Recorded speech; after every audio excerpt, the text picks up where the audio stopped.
A recent survey conducted by Lifeway Research Institute indicates that over the span of a 6-month period prior to the survey, 80% of the people that responded had failed to share their faith even a single time with a non-believer.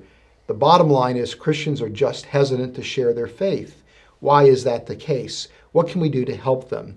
I'm joined today by Dr. Bernard Palmer, who is a retired senior surgeon from the United Kingdom and one of the founding pastors of Christchurch in Baldock, England, to help with this. Dr. Palmer is a seasoned and skilled evangelist, and so we're grateful to have him with us. Dr. Palmer, you developed this wonderful metaphor that we're calling stepping stones to faith, where each stepping stone represents a piece of evidence that demonstrates that Christianity is true. And today we're talking about a grouping of stepping stones that we will call evidence for Jesus.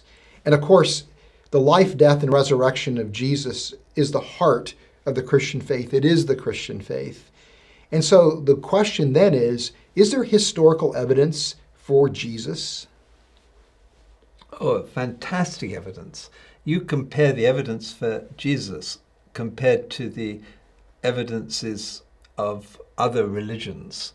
I've been doing some work on Islam. The evidence for Muhammad is so shallow compared to the evidence for Jesus.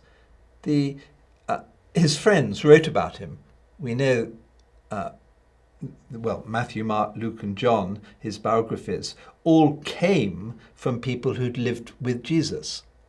They were direct friends of his. Now, Islam, the earliest records are 200 years later. He's not even mentioned as a prophet for 200 years. There's something wrong. It's very different. Jesus stands out amazingly. And it's not only the Christians who can write so specifically about him. Someone who lived with Jesus for 3 years can say he had no sin. There's nothing wrong in him. He lived a perfect life. Now that's remarkable. No one could live with me for 3 years and say that. It's not just his friends. The evidence of historians of the time. There was a Roman historian called Tacitus, a great historian, and he wrote about Jesus. He wrote about the disciples. He wrote about John the Baptist, James, who was killed. Now, he wasn't a friend of Christians. He talks about how Nero, who caused the Great Fire of Rome, he blamed this on the Christians. Now, that's in the 7th century AD.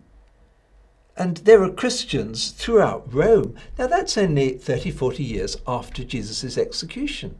How come this movement had been so far-reaching so early?